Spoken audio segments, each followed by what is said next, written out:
All right, so you're getting ready for that big A-level media studies exam, right? Yes, Specifically component one. that's the one. And you're probably wondering how newspapers play into all of this. Yeah, how do they fit into the exam? Well, we're here to give you a deep dive into the Times. Sounds good. We're going to be looking at a real front page from the Times. And Awesome. we're going to analyze it. Cool. For all those key media concepts you need to know for the exam, Right. like media language, representation, Yeah. audiences, the whole shebang. The whole 9 yards. Yeah, don't worry, we're not going to bore you with dates and facts and figures. No way. It's all about really understanding how the choices newspapers make actually end up influencing you, the reader. Absolutely. It's about decoding those media messages. Exactly. And think of us as your secret weapon for Section A and Section B of the exam. Right. So let's unpack Section A, media language, representation, and contexts. Okay. Sounds good. Now, this section is all about how newspapers construct meaning and how they present those big newsworthy events. So yeah, it's about understanding how they frame the news. Right. They don't just present facts, they create narratives. Right. And those narratives are shaped by the newspaper's own perspective. Exactly. And for this section, we've got a really fascinating case study. Let's hear it. It's the Times front page from February 1st, 2022, Oh, wow. Okay. which focused on the Downing Street parties Oh, yeah, I remember that. during lockdown. Uh-huh. And I think this is such an interesting example because it really shows how even a traditionally right-leaning paper like the Times Yeah. can turn a critical eye on the government when a story catches fire across the political spectrum. Right, so the public was outraged, and even a newspaper known for its support of the Conservative Party Right. couldn't just ignore the weight of that public sentiment. Yeah, they had to address it somehow. Yeah. Okay, so let's break down the media language at play here. All right, let's get into it. First up, we've got those visual codes. Okay. Now, the Times has a very distinct look, right? Oh, yeah, absolutely. When you see it, you know it's the Times. Yeah. It just screams broadsheet. I guess. Like that classic text-heavy formal layout. Yeah. It's all about authority and tradition. Yeah. They want you to know that they're serious about news. I mean, once you know they've been around a while. Right, It's like they're saying, hey, we've been around since 1785. Yeah. We know a thing or two about news. Exactly. They've got the experience. And it's not just the layout, but all those subtle details. Okay. Like what? Like the masthead, the lion, the unicorn, the Tutti Montreux, God and my... Nah. Right? Talk about appealing to a sense of history and establishment. Exactly. They've really carefully crafted that image. Yeah. Now, let's look a little more closely at the written language. Go. The Times is known for its neutrality. Right. But even seemingly objective language can be used to frame a story. Right? Of course. It's all in how you present the information. Exactly. You can emphasize certain things, Yeah. downplay others, even with seemingly neutral language. So how does this apply to our case study? Well, look at the headline. Police investigate PM's 4 lockdown parties. Okay. Just emphasizing that number 4 subtly highlights the extent of the issue. Right, yeah. Like this wasn't just a one-off thing. Yeah, it's making a statement. Right. Okay, and then there's the subheading. Gray criticizes leadership and drinking culture. Ooh, that's a powerful one. Right. And it immediately points the finger at the heart of the problem. Yeah, straight to the top. Okay, now what about those quotes from the report? It's interesting how they pulled direct quotes from the Gray Report, isn't it? Mm-hmm. It creates the sense of objectivity, like, hey, we're just reporting the facts. Uh-huh. But the selection of those quotes Yep. is still very carefully shaping the narrative. They're choosing the ones to include. Exactly. Okay. And then, of course, you've got that Times verdict subheading. Oh, yeah, I love that. It positions them as an opinion leader almost. Right. It's like they're guiding the reader towards a specific interpretation. Yeah. It's subtle, but it's definitely there. Mhm. They're framing themselves as the voice of reason, Uh-huh. the trusted authority. In a sea of conflicting opinions. Exactly. It's all about power and influence, isn't it? Absolutely. Okay, so we talked about those visual codes. We talked about the written language. Mm-hmm. Now let's talk about mode of address. Okay. Now remember, this is about how a text speaks to its audience. Right. So we've got that close-up photo of Boris Johnson on the front page. Yeah. With that very specific expression on his face. Oh, yeah, that furrowed brow. It's not just a random snapshot, right? No, definitely not. They chose this image for a reason. That furrowed brow, the slightly downcast eyes, Yeah. it all adds to the sense of unease Mm-hmm. and reflects the gravity of the situation. Exactly. They could have chosen any photo, Yeah. but they chose this one. And then there's the caption below the photo. Right, long and detailed. Yeah. It really adds weight to the image. Even if they're just sticking to the facts, The- the very act of choosing that photo Mm-hmm. and providing that specific level of detail, Yeah, it subtly guides the reader's interpretation. it does. And it all comes back to Levi Strauss's theory of structuralism. Okay, so this is a media theory that, Yeah, so it's about how meaning is created through oppositions, right? Uh-huh. Like good versus bad, Right. us versus them. okay, And here in this front page, we can see the tension between traditional values okay. and modern scandals, right? Mm-hmm. Factual reporting Yeah. and implicit judgment. Interesting. So the Times is navigating those oppositions in a way that reflects its own values and ultimately influences how the reader understands the story. Right, so they're playing with these opposites to create a specific message. Exactly. Okay, we've dissected the media language, Uh-huh. but what about representation?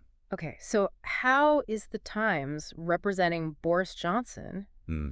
and this whole party scandal? Yeah. How are they portraying him? Well, remember, representation isn't about mirroring reality. It's about constructing meaning Okay. through careful choices. Mm-hmm. So the photo, the caption, Mhm. those carefully selected quotes, Yeah.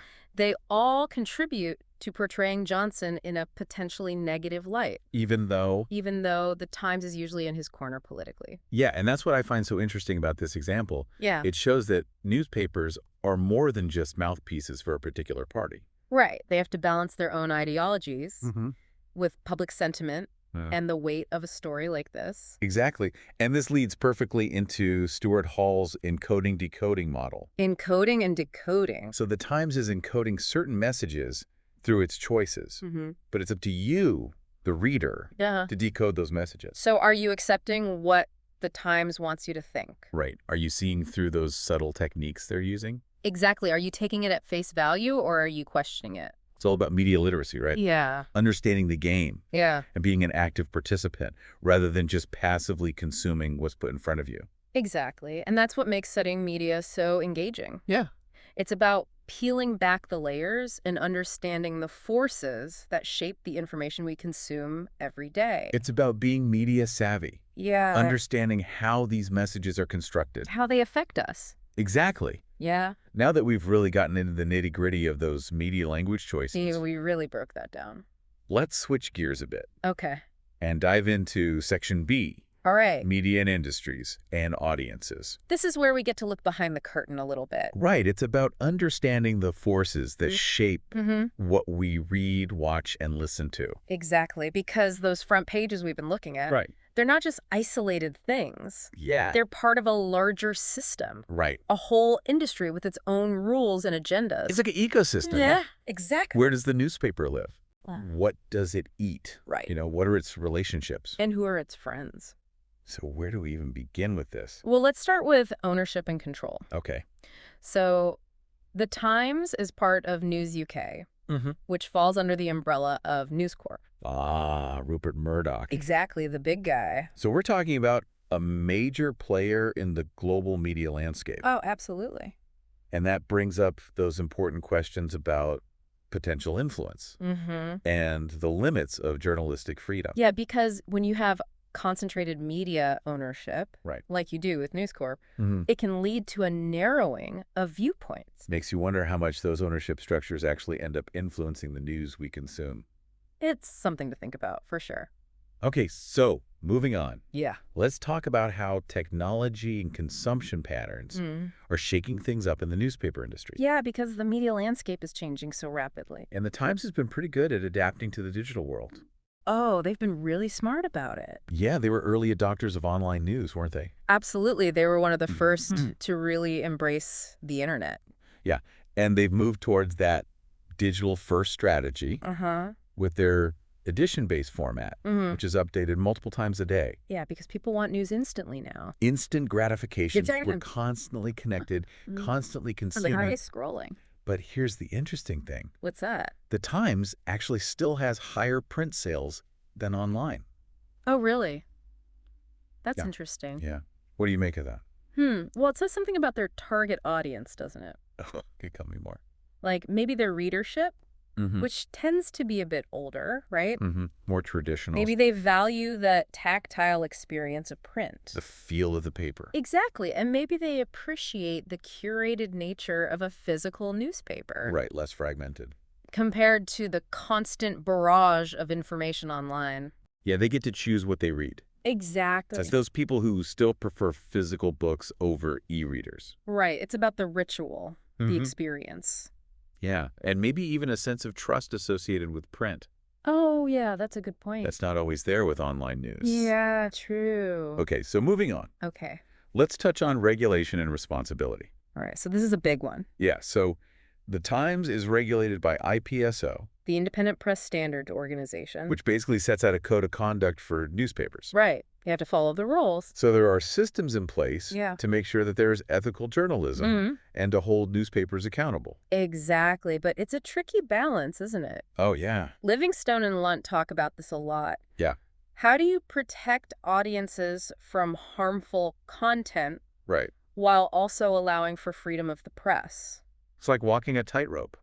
It is, and it's even more complicated now. Right. With social media and all the challenges that come with that. Yeah, there's a whole new layer there. A whole other can of worms. All right, so bringing it back to the Times being part of this massive conglomerate. News Corp? Yeah, we can apply Hesmenhall's ideas about cultural industries. Okay, so he argues that media companies, especially big ones like News Corp, Right. their primary goal is profit maximization. Okay, and being part of News Corp gives the Times certain advantages. Oh, for sure. Tell me more. Well, they have deeper pockets, Okay. which means they can do more in-depth investigations. Yeah, they have the resources. They also have a wider platform to promote their content and potentially even greater influence in shaping political agendas. So it's all part of this bigger picture. It is. It's the cultural industries model. Maximize profit, minimize risk. Exactly. Okay, so let's talk about the audience. All right, the people reading the newspaper. Yeah, who is the Times actually trying to reach? So their target demographic is often described as ABC ones, typically over 35, with a right-leaning political stance. So they're aiming for that educated, professional, sophisticated reader. Exactly, someone who values in-depth reporting and analysis. And their content definitely reflects that, right? Oh, absolutely. What are some examples? Well, you've got the detailed political reporting, the inclusion of the Times 2 supplement, Right. which focuses on lifestyle and culture, Yeah, highbrow stuff. and opinion pieces from prominent writers and thinkers. Okay, so it's all very carefully curated to appeal to a specific taste. It is. They know their audience. But the question is, What's that? are they effectively reaching their intended audience? That's a good question, and it's one for you to think about. Okay, how so? Well, consider all the factors we've discussed. Sure. Ownership, technology, content choices, Okay. and how those might resonate with certain readers Right. and potentially alienate others. It's about understanding the complexities of the media landscape. It is, and forming your own informed opinions. Okay, so let's add another layer to this with some audience theories. All right, let's get theoretical. So Gerbner's cultivation theory Cultivation theory. argues that repeated exposure to certain viewpoints in the media can actually shape our worldview. Oh, that's an interesting one. Right. So if you're consistently reading the Times with its particular slant on things, it might subtly influence your understanding of the world. Like being in a media bubble. Yeah, So exactly. you're only exposed to one perspective. But remember, What's that? Stuart Hall's reception theory reminds us that audiences aren't passive. Right. We're not just sponges absorbing everything we see. We have the power to accept, negotiate, or reject, Yeah, we can decode media in our own way. bringing our own experiences and biases to the table. Exactly. And then you've got Clay Shirky. Okay, what did he say? He had this fascinating concept of the end of audience. End of audience. Yeah, so he was talking about how in the digital age, Mhm. we're not just consuming content anymore. Right. We're creating and sharing it. We're all content creators now. Exactly. Citizen journalists, bloggers, social media influencers, they're all disrupting the traditional power dynamics of the media. It's the democratization of media. Everyone has a voice. Exactly. And a platform. It's pretty amazing when you think about it. So we've covered a lot of ground here. We have. It's been a whirlwind. Ownership, technology, regulation. Audience theories. It's clear that newspapers, like the Times, Mm-hmm. are operating in this complex ever-evolving media ecosystem. They are, and understanding that ecosystem is crucial for that all-level media studies exam. Yeah, you have to be able to see how all these pieces fit together. The media language, the representations, the industry, the audience. Connect those dots and see the bigger picture. Exactly, it's all connected. It's like being a media detective. Ooh. Piecing together the clues to understand how meaning is created and power is wielded. In the world of newspapers. And always remember, media is never neutral. There are always choices being made, agendas being pushed, narratives being constructed. You always have to look deeper, right? It's like we've been looking at this newspaper under a microscope. Yeah, we've zoomed in on the details. But there's also this whole other layer we need to consider, right? That's that. The wider context. Okay. The social, cultural, and economic forces that shape how these newspapers operate. Right, because they don't exist in a vacuum. Exactly. Newspapers are products of their time, reflecting the values and beliefs of the society they serve. So how does that apply to the Times? Well, the Times has always been seen as a newspaper of the establishment, right? Yeah, upholding those traditional values. And that plays into their coverage, especially when you look at how they handled that Downing Street party story. Right, because they had to walk that fine line. Exactly. They're balancing their traditional allegiance with the changing tides of public opinion. Trying to stay true to their values while also acknowledging the public outcry. And you can't forget about their target audience. Right, that demographic we were talking about earlier. They play a significant role in shaping those editorial decisions. Because the Times knows its readership and it knows how to cater to their tastes and expectations. It's a two-way street, isn't it? Yeah, the newspaper shapes the audience and the audience shapes the newspaper. It's a symbiotic relationship. But we can't ignore the economic realities of the newspaper industry, right? Oh, absolutely not. Print sales are declining, and the rise of digital media has completely changed the game. It's a whole new world out there. So how is the Times dealing with these challenges? Well, being part of a media giant like News Corp definitely helps. Right, because they have the resources to experiment with new business models. Exactly. Like that paywall for their online content. Yeah, that was a big move. Trying to find a way to make money from digital readership. Right, because they have to adapt. They do. It's survival of the fittest. It's like they're trying to hold on to those core values that define a newspaper like the Times. Tradition, authority, quality journalism. But they also have to evolve with the times. And that's not easy. Okay, so we've talked about the social and cultural context and the economic realities. But we also have to consider the political context. Right, because the Times has a definite political leaning. Yeah, they're known for their right-leaning stance. And that influences their coverage of political events and issues. So they're not just reporting the news. No, they're providing a platform for certain voices and perspectives. Which can then shape public discourse and even voting patterns. It's about understanding the power dynamics at play. Right, because newspapers are more than just neutral observers. Exactly. They're active participants in shaping how we understand the world. Okay, so to wrap things up, we've gone from dissecting the media language of a single front page to exploring those bigger industrial and sociocultural contexts. Right, all those different layers. That shape how newspapers operate. It's all connected. And remember, this is just the tip of the iceberg. There's so much more to explore. All-Level Media Studies is all about diving deeper, asking those tough questions. Challenging assumptions. And becoming a truly media-literate individual. That's the goal. So don't just accept what you read or see at face value. No, dig deeper. Ask why. And form your own opinions. Because media is a powerful force, and understanding how it works is crucial in today's world. Absolutely.